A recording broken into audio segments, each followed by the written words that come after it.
Welcome to the Locker Room episode 5. It has been a bit of time between live streams. It's been a lot going on. I've been making sure to pump out a lot of content. I want to revive this whole podcast. I want to start doing things more daily, some things like maybe 4 to 5 days out the week, do more of a live news and just whatever kind of tickles my fancy when it comes to live streaming and being more of a presence. I understand not many people will probably watch this, but why not have some fun, bring more people. I'm going to probably have a schedule set mid-morning, and that will make things interesting to see how it grows. But I think that will be the time slot I'll have to use, because it's going to have the most chance for me to have downtime to operate in that manner. So what do we do here? We talk about what's going on in the league. And let's just start out with the Edmonton Oilers. They have been absolutely on fire. They have been cooking. 11 straight wins. Pumping on all cylinders during team's record 11-game winning streak. Now, they were down in this game. They were down 2-1. They go into the third period. They score 3 straight goals. What the Edmonton Oilers have been able to do during this streak has been really impressive, especially for a team.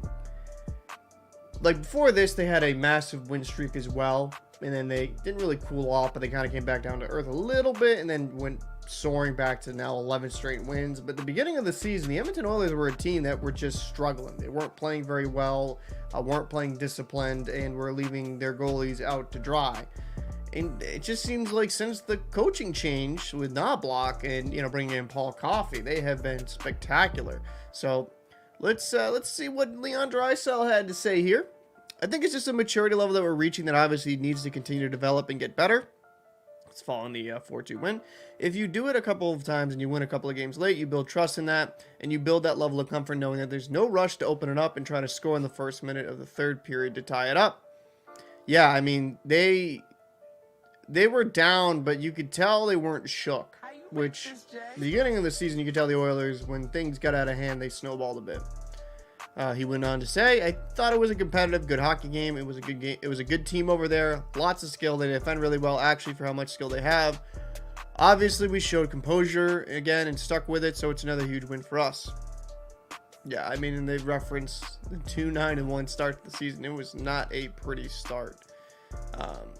He goes on to say, it feels great. Winning always feels great, but we worked extremely hard to put ourselves back into it. By no means are we anywhere where we can get let off the gas. That's something that we need to be aware of. That's something that we did a great job of tonight, and we're not even halfway through the season. There's a lot of hockey left to be played. That shows a lot of maturity. That's definitely a good response to have there. They do have a lot of hockey to play. This isn't just going to be over and done with. What does the coach have to say? Chris Knobloch. It's not easy coming from behind, especially against a good team like the Maple Leafs. And I said this many times. We don't get frustrated. We stick with the game plan. We don't have to alter anything drastically. We don't have to cheat on offense. We just have to work hard and make the little plays. Yeah, that's the big thing. Cheating on offense. They're not cheating. They're playing a full 200-foot game, and they're allowing the game to come to them. And that's the most important thing. That they have all the talent in the world. Like when you have a team with Leon Draisaitl, Connor McDavid, good secondary pieces like Ryan Nugent-Hopkins. I mean, Evander Kane's been struggling, so maybe not so much him right now. Zach Hyman is fit into his goal scoring role perfectly. Defense, you brought in Matthias Ekholm. Don't want to walk that. Brought in Matthias Ekholm. Evan Bouchard's really come into his own because he scored another goal last night. He was the 4th goal of the game, I believe. Yeah, I mean, they played really well. And Stuart Skinner, he had a sub-900 save percentage, and he's been impressive. He's looked very confident, and it's good for him. It's really good for him. He's a young goaltender. And do I think the backup situation's great? I think Calvin Pickard's done okay enough. If you could get an upgrade, I would definitely invest in it. But, I mean, all things considered, I think the Edmonton Oilers are a pretty damn good team, and they're starting to come into their own. Daryl, good to see you, buddy. Lost the words on why the Leafs can't hold the damn lead. Shake my head. Well, this is the thing. This is the one thing I have to give the Maple Leafs. They have looked a lot better in last month and a half or so. They've looked really good in their own end. And Martin Jones has played well. Now, last night, I think, not going to blame anything really on Jones, but Jones played really well. Samsonov, when you had him play the other night, I think the team let him down a bit, but I think Samsonov had some makeable saves that it just didn't happen. So that's going to be interesting to kind of gauge where they go with that. If he keeps having a sub 900, I know they just called him back up, but you know, with the Leafs though, they have all the talent, and it seems like they're far more committed to a 200-foot game. You know, far more committed to playing a complete hockey game. I know with Leaf fans, they're extremely passionate, but there's going to be these ebbs and flows of the season. There's going to be this good points where you're like, wow, we're really cooking. And then there's going to be these bad points like, what are you doing? Why are we so bad right now? That's going to be the big thing with the Edmonton Oilers. With the Toronto Maple Leafs, is just kind of riding the waves. And once Joseph Wall comes back, they're going to be in a good situation. I don't think, now it's a lot to ask of a young goaltender. He's going to come back and immediately hit where he was, like pick up where he left off. I mean, it's possible. Might take him a few games to kind of get adjusted and back into a groove. But I think the Maple Leafs, this isn't a great loss, but you know, you're playing a pretty solid Edmonton Oilers team that is cooking and firing on all cylinders. So that's the big thing though for me. If I'm a Leafs fan, I should stay optimistic in that light. But yeah, I mean, as for the Oilers, they have been fucking impressive. They have been so damn good in this stretch.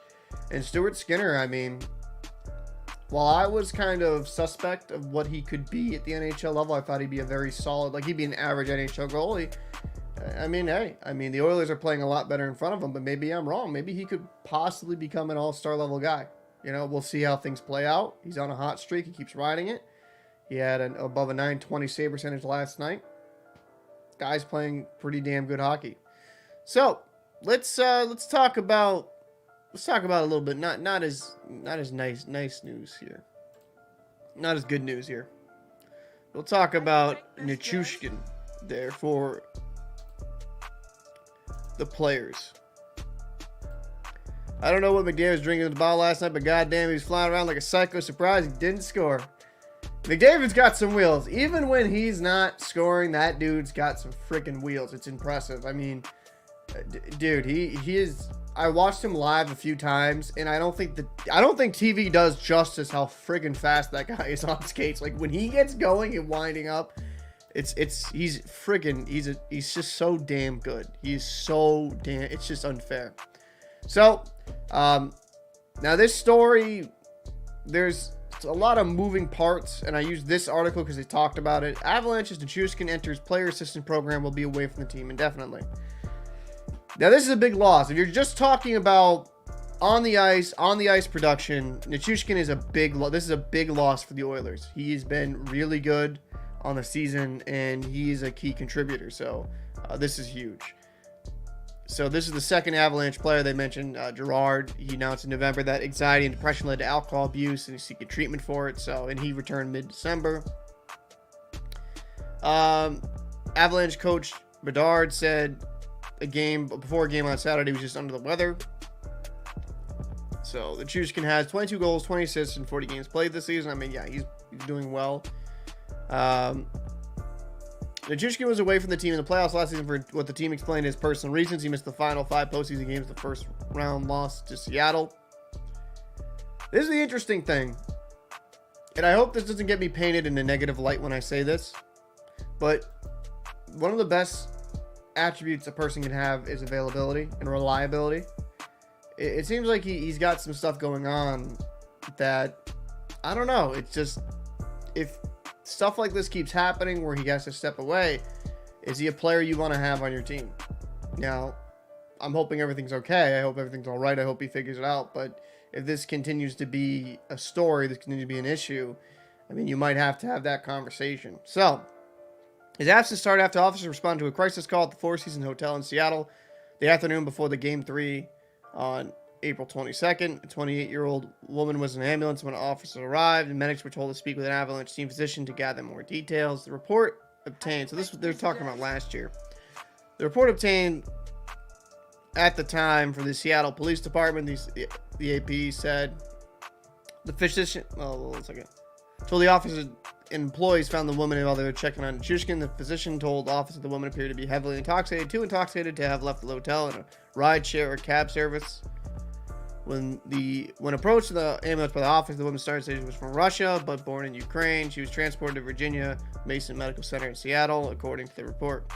In September, Nichushkin deflected questions about his absence from the playoff series. He said he and the team both decided for him to be away for the remainder of the playoff series against the Kraken.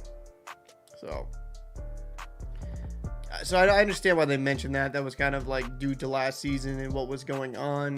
Do I think it really has? I think Nichushkin might have some demons going on. And I think he's got to kind of deal with things. And, well, some people might want to pile on a young player like this. With everything going on in the world globally, and I'm not going to have a conversation about the war here on this channel because I just like sticking to hockey.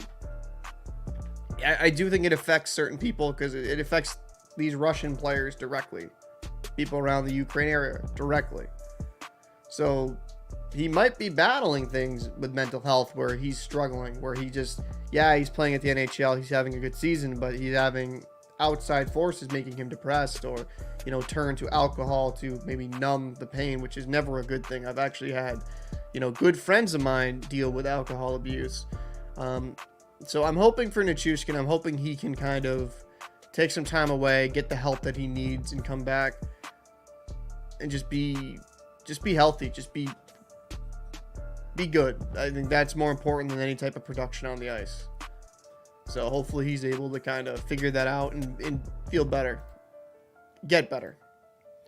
So let's talk about the Steven Stamkos situation. Stamkos won't be traded from the Lightning prior to the deadline.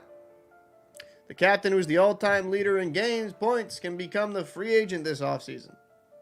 So, Steven Stamkos in a different uniform would be friggin' weird. Is that fair to say? Like, am I the only one who thinks that would be weird if Steven Stamkos was on another team's jersey?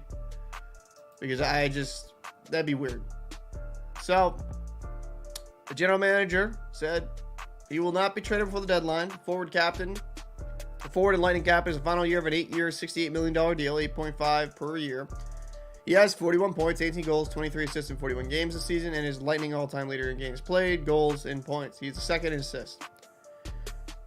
Bruce Boyes has this to say: it's a popular and interesting and a frequent topic is who's going to get traded and who won't get traded. Steven Stamkos isn't getting traded. You can all write that. Steven Stamkos is not getting traded, so we can put that one to bed.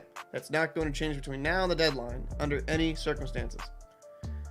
This is what he had to talk about with the contract situation. We're going to sit down and we're going to evaluate where we are as a team and where Steven is. We will see how we can make all our parts work together. P. Ross said same consideration will be made for Victor Hedman, who has 1 year remaining on his contract after this year, 8 years, $63 million. And the Lightning have 5 other players other than Hedman that will be making at least $5 million next season: Kucherov, Brandon Point, Cirelli, Eric Cernak, and Andrei Vasilevsky. Vasilevsky's got a lot of years left on that deal. At the end of the season, we'll take stock of where we are as a franchise, and we'll address future contracts for all of our players and whose contracts are going to be up in due time. The Lightning are 22, 17, and 5 and are tied for 4th in the Atlantic in the first wild card into the Stanley Cup playoffs. So, I mean, they're still in playoff contention, so of course they're not going to sell. The trade deadline every year, every day, you're looking to improve your odds in being successful. As a general manager, you're looking at opportunities to take advantage of and threats to mitigate. That's a 365-day-a-year endeavor. So, and now this closing statements here. I think it's going to be an exciting second half of the season. Every game is going to be very meaningful, and it's going to be challenging, but it presents. I got a weird login code, but it presents a great opportunity for our group to prove itself up to the challenge. Okay, I mean, Steven Stamkos being traded. So not if it's a Leafs dude. Dude, still blue. I mean, geez, if you went to the friggin' Leafs, I mean, I don't know how they even afford him. So Stamkos, what do I think of that? Like, what do I think of Steven Stamkos and what the situation will play out? Do I think he'll be back with Tampa? It really depends on where he's at. Like, if Stamkos just wants to just stay in Florida, I could see it. I mean, let's just click on his profile real quick. You know, he's still a productive player. Stamkos is still a productive player. He's 33 years old, so he's got some years still left on him. You know, 41 points in 41 games played. Minus 20 is not a great look, though. But the Lightning team hasn't been amazing. Is Stamkos still prime Stamkos? You could have a good conversation about that. I would say probably not. I think he's starting to come back down to earth a little bit, but he's still a very good player. Still a very, very good player. It's just, I think it's going to depend on what he wants to do with his next contract. I mean, last year, 81 games played, 34 goals, 50 assists for 84 points. Season before that, 81 games played, 42 goals, 64 assists for 106 points. I mean, Stamkos has always been a pretty solid player. He would have had a lot more 100-point seasons, in my opinion, if it wasn't due to, you know, getting dinged up some years. But he's still a terrific player. He has been with the Tampa Bay Lightning for such a long time. It would be weird for him not to be in that jersey. But will the Lightning be, with their current situation, would they be up to re-signing him if he wants another relatively big deal? I mean, he's a big name. You'll have some team overpay for Stamkos just because of his legacy and what he could bring to your market. That is one thing I could see with a certain team. And Daryl says we can't. No, I know the Toronto Maple Leafs could not afford Stamkos with all the money they already have spent. They just re-upped on Nylander. Nat Matthews getting a bump. Mitch Marner's making a lot of money. I mean, I know John Tavares, he's going off the books after 2025, so that will open up a little bit more space. But, you know, Steven Stamkos not playing on Tampa would be weird. I think he's in a perfect situation. How you make this, Jay? That's the one thing. I think he's actually in a perfect situation with the Tampa Bay Lightning, because you're having a bunch of talent around you. And I'm actually going to pull up Cap Friendly right now so I can kind of like look at it. So let me share this tab.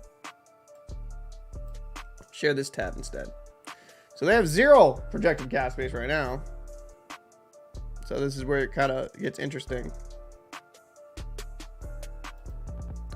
Let's go to the depth charts if it wants to load for me. All right. So Braden Point you have locked up until 2030. So, you know, that's a good, you know, center you have locked up, still a point per game guy. Kucherov you have locked up until 27, still in his prime. So that's not a bad thing whatsoever.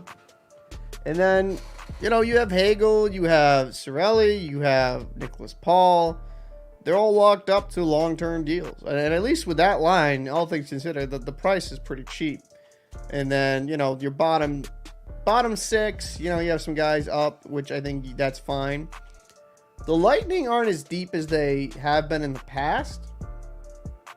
And with Stamkos, do I think he's an $8.5 million player at this point? I mean, with his production, yeah, but I think he also benefits playing with some really good players. So the Lightning are going to try to save money elsewhere, so they could probably invest a little bit more into that bottom 6, if I'm going to be honest. Victor Hedman, still a productive guy in the back end. You know, Radish, DeHaan, Perbrix. You got decent defense. I think their bottom pairing, both young. You'll see where that goes over time. But for me, the biggest question mark going forward for the Lightning, it has to be goaltending. And that might sound a little bit weird, but Vasilevsky, he had that procedure. Will he be fine? I mean, will he bounce back and play well for the next year or two? Good chance, but how will he look towards the end of that deal? He's a very athletic, very big goaltender. And generally when they start getting injuries, or generally when players start getting injuries, especially bigger guys, and they rely on their athleticism, it's going to be more difficult for them to maintain their prime level of performance. it's going to be interesting to see how things pan out here with the Tampa Bay Lightning, because I think they don't have much cap flexibility. If they could maybe have Stamkos take a cheaper deal, but do I really see that happening? Not really. I mean, if I'm Stamkos, I'm like, yo, pay me. Like, F you, pay me. I don't really see that happening. The one thing, actually, I am a little bit curious about. I'm actually kind of curious about, because the Lightning will have to probably do something on their back end. Yeah, I mean, recently, yeah, he's done decent. Like for Vasilevsky, I'm mentioning 950, 909, 909. Yeah, against Boston wasn't so hot. Then I mean, Vasilevsky looks like he's starting to come back a little bit, but you know, will the back end of the deal be good? I think he'll be good for the next couple years, but with an injury like he had, you do worry, like, will he start regressing? Maybe I'm out of pocket, maybe I'm not, but so that's going to be interesting to see. All right, so what's going on, DG? Appreciate you, man. Appreciate you. And swap 191 with the other. Tavares and Stamkos, you could. Definitely appreciate you dropping a like, commenting, and all that stuff, engaging in the chat. I know this is not planned. I'm going to start doing daily live streams, probably 4 to 5 days out the week. But I'll probably, on my next clip video, I'll be announcing something. So, but all right, we talked about the Tampa Bay Lightning, and we talked about what was going on with that team with Steven Stamkos. Let's talk about the All-Star game.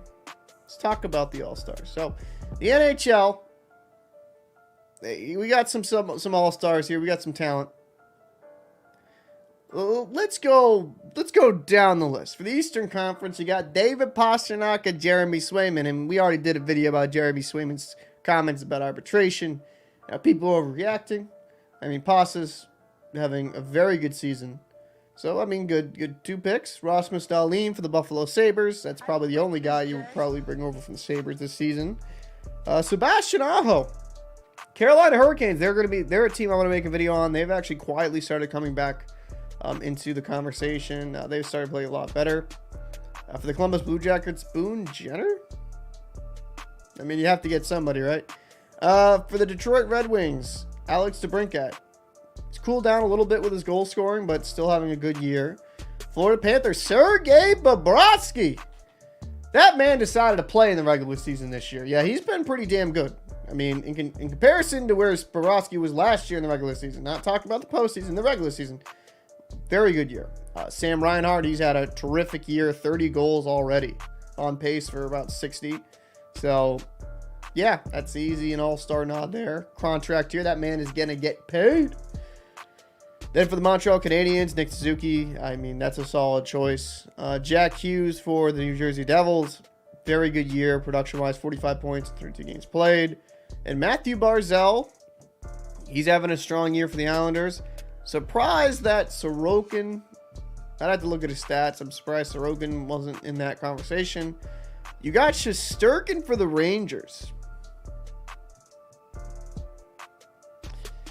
Man, this is going to be an unpopular take. I don't think Shesterkin's played at an all-star level this year.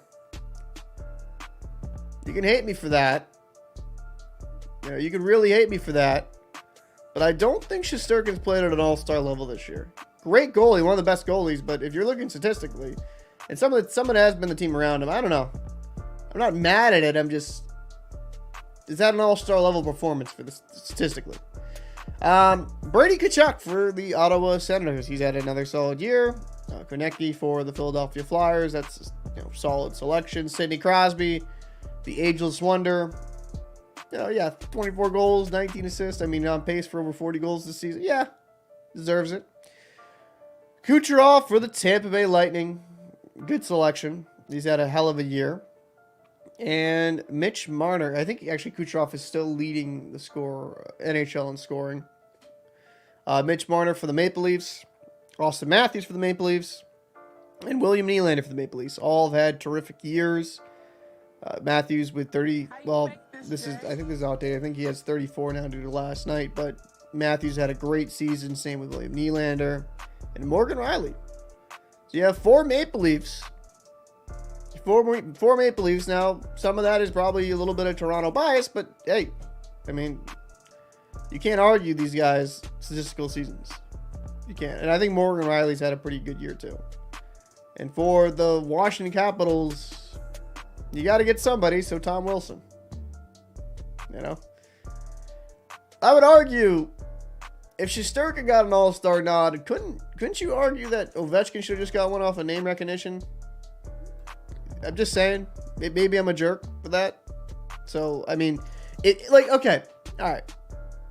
No disrespect to Tom fucking Wilson, right? But you have Alexander fucking Ovechkin on your team, who he's getting older, right? If you're just going to have some guy on there just to have a guy on there, why not just put Ovechkin in there? Is a name. Is he having an all-star season? No. But Shesterkin is not having an all-star level season. And I'd say this is not me to knock Shesterkin. I'm just saying, statistically, you can't say he's had an all-star level year. He just hasn't. So that's my little rant on that. If you're gonna put fucking Tom Wilson in the all-star game, just put Alexander Ovechkin if you're just gonna have Shesterkin in there. God, I'm gonna sound like a hater, and some people are gonna be mad at that. But like, just if you're gonna go with names, go with the name. You know, stop being indecisive. Okay, all right. Rant aside. Okay, Frankie for Toronto deserves it. For the Anaheim Ducks, he has had a freaking good year. Good for him, man. He's been terrific. 20 goals, 10 assists. He's cooled off a little bit goal scoring, but guys has a hell of a shot. He's played great this year. He deserves it. So then you got Arizona Coyotes, Clayton Keller. Not mad at that at all. Good player, young player. These two teams, Anaheim and Arizona, should, I mean, especially with McTavish and Carlson for the Anaheim Ducks, when Arizona, they got so much young talent as well, like Logan Cooley, Clayton Keller. You got so many good players over there in both these young teams. They should be good in the next season or two. I think they'll start making huge strides. Arizona's still in playoff discussion, conversation. Calgary Flames, Elias Lindholm, who's been in the center of a lot of trade conversations. We'll see how that goes out. Connor Bedard for the Chicago Blackhawks. I mean, he's been a great rookie. And I remember some of the conversation with him being like, oh, well, he's not going to be that good and all that stuff. But, yeah. I don't think that's to be the case. Chelsea absolutely not played an all-star level. I think Quick has been better numbers that he's done. I know Shesterkin's played more, but I would argue Quick's had the better technically statistical season. And freezing. Oh, you guys both freezing. I mean, it was snowing outside over here. Panarin should have been in the all-star and then replaced by another player. Yeah, I mean, it would have made more sense in that regard. But we got Alexander Georgiev. What? Wait a minute.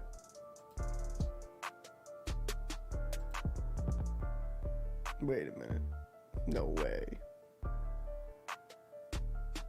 What? Hold on, wait a minute. Let me scroll up. This is the All-Star list, right? Yeah, these are All-Stars.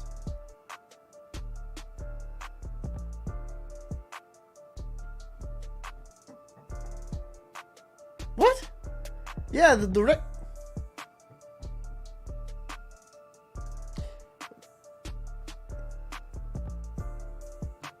Oh, okay. All right. I guess sub nine. Yep. Whatever. Like these two make sense. Cale Makar and Nathan McKinnon, but him? Huh? What? I checked. The update stat. You know what? I'm going to show you. The update stats are even worse.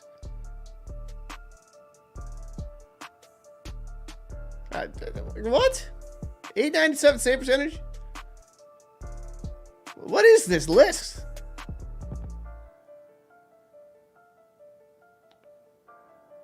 What?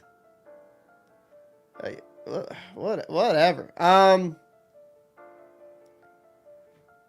Okay. I mean,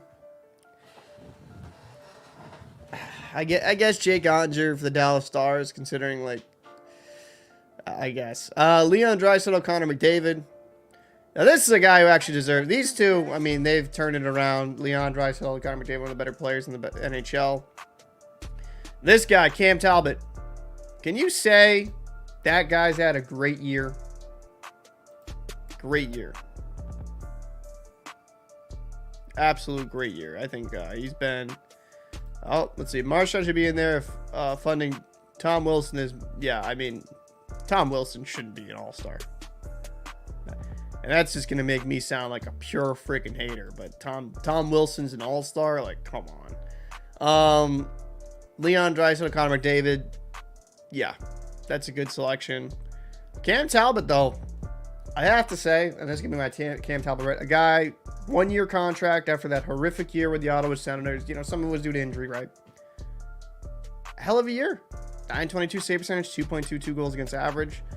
You could argue is in that Vezina conversation. I mean, what a year for a guy that a lot of people wrote off, myself included.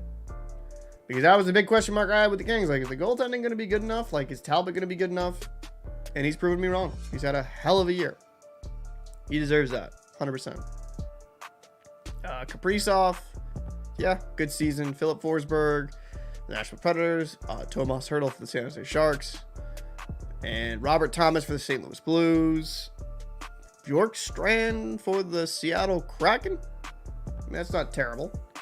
And this is where the Vancouver Canucks will pop. Brock Besser has had a hell of a year. 27 goals already, 19 assists.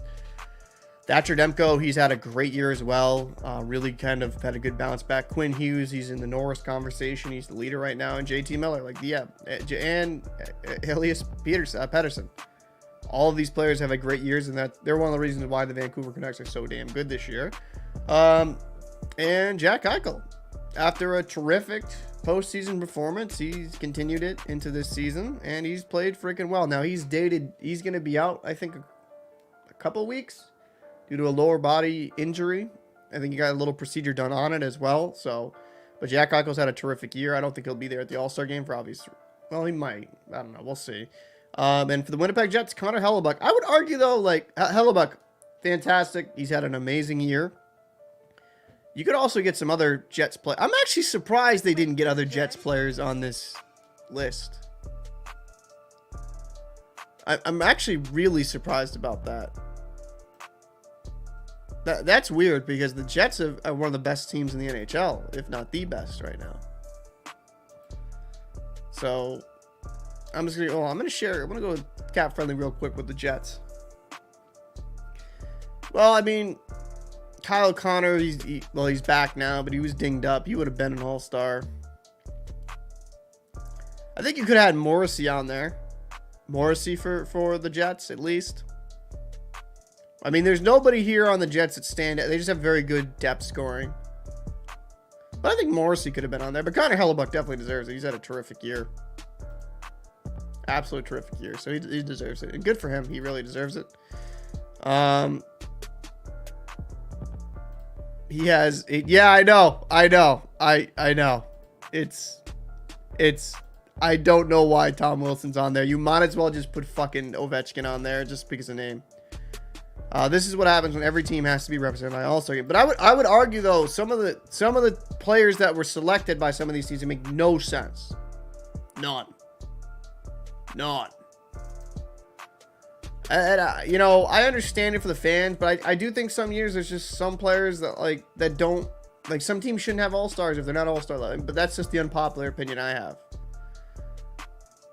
But I mean, who are you gonna pick out of the Sharks, right? Blackwood. I mean, Blackwood you could probably argue because he's carrying a terrible team or like trying to save a terrible team. But Tomas Hertl, I mean, is he a bad player? Do I think he could still be an all-star? I think he could still be an all-star level player. He's just in a situation where he has nobody friggin' around him. Nobody. So, I mean, I think he has actually, considering the level of difficulty, that's an all-star level performance. But, I mean, I could argue Blackwood and Kakinen, who both have a sub 900, I mean, they've played pretty damn well considering the team in front of them. So, no, it's weird. It's weird. It's just one of the reasons why I don't like having this is why I don't like having every single team have to be represented in the All-Star game. And How you make to me, this, Jay? there's two sides of it, right? Like every young fan wants to see a player like an all-star, quote unquote. Like they want their team representative. I can get it, but I mean, I think there's just certain years where some teams don't have an all-star level player. Because if Tom Wilson is an all-star, I don't know what to really say there. I mean, I don't think Igor Shesterkin should have been in the all-star game. You have better options there with the Rangers. It doesn't really make much sense, at least in my opinion. It's like, if you don't have an all-star... A lot of this is due to fans and all that, I get that. But if you don't have an all-star level player, you just shouldn't have a team in that all-star game. That's pretty simple. But, you know, it's something that we do. We coddle, and we're like, oh, well, everyone's got to have it. Everyone's got to have an all-star. Daryl would say, I agree with you. If you're not having an all-star season, you don't deserve to be there. Yeah, I mean, why not just have it become the community representation game? Yeah, John Carlson didn't make it over Wilson, I guess. I don't get some of these selections. I think because they have to balance it out between defense and forward and goaltender. I understand that, but I don't think Sterling should have been there. I don't think Tom Wilson should have been there. I don't think there's a few players I could bring back up. I just could argue really, are they really all-star level players this year? No, I don't think that to be the case. It's absolutely, it's borderline ridiculous. Oh man, maybe I make this into a little standalone video, a little rant, but it's just, if a player isn't at an all-star level, shouldn't be there. That's it. I mean, I get it. Certain name recognition. I still can't get over Shesterkin, and it's not that I don't like Shesterkin, right? It's not that I don't like him. It's not like I don't think highly. I still think when he's on his game, he's one of the best goaltenders in all of the world, right? All of the world.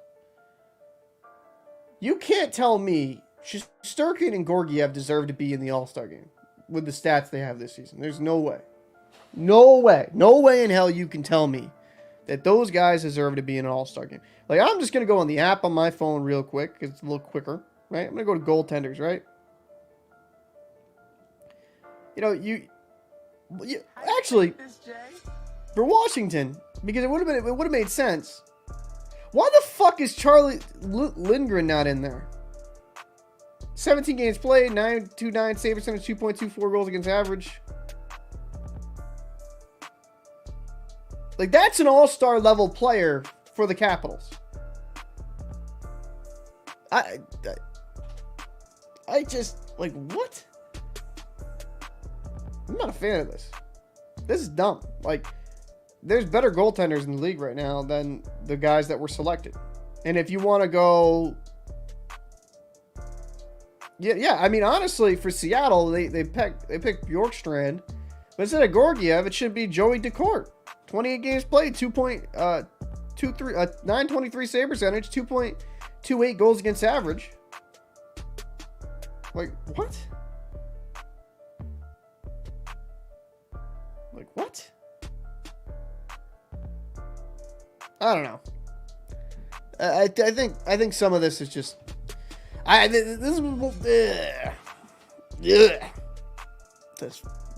disgusts me. DG says, fortunately, league has to prioritize names over merit, while the NHL is working to improve the league. Okay, but if we're gonna pick names, Tom Wilson over Alexander Ovechkin? What? Ovechkin's a global brand. He's one of the best NHL players of all time. Is he having a great year? No. I'd rather see Ovechkin in an All-Star game than fucking Tom Wilson. I don't know. Am I just being a hater? I don't know. Maybe I'm being a hater. That's how I'll close out this video. I'm gonna close out this stream at that because I gotta get a couple things done. Right, we got something to eat, but NHL All-Star, y'all need to fix the All-Star selection because that shit's trash. I'm sorry. Not all of them. There's a lot of good players on there, but some of the selections, it's just kind of mind-boggling. Where Bjorkstrand, I'm not saying Bjorkstrand had a terrible year, but I think Joey Decourt, you could argue, has more of a reason to be in the All-Star game over a guy like Georgiev. If you're going to say, oh, well, Western Conference needs representation. No, I mean, just put Joey Decourt in there. over Georgiev. Georgiev has a sub 900 save percentage. Shesterkin has a 901 or something, like a barely above a 900 save percentage. You know, it's just foolish. And Dr. Evil Jesus says, I don't like the 3v3 tournament. I get why they did it. They're trying to make it exciting, have fun, all that stuff. I get it. It's a gimmick. I mean, nobody, like, the problem with a lot of these All-Star games, Pro Bowl games, is their popularity is all the way down. People really don't care about them anymore, so they're trying to find different ways to make people watch them. So that's the big thing. That's the reason why they've kind of gone with that line of thinking. But I want to say a big thank you for everyone that has come through, watched it live. I know this was a spur of the moment thing. I'm going to try to probably have 4, maybe 5 shows a week with the podcast, around 30 to 60 minutes. Just talk about what's going around the league. I appreciate everybody popping through. If you enjoyed this stream, you enjoyed it, make sure to come back. And hell, if you're coming along for the first time, definitely check out the content. Share this with your friends. Share this with your relatives. I mean, share it with your enemies. Even people you don't like, make sure to share with, because, you know, why not? I need help. But I appreciate all the support. Appreciate all the people that are coming through.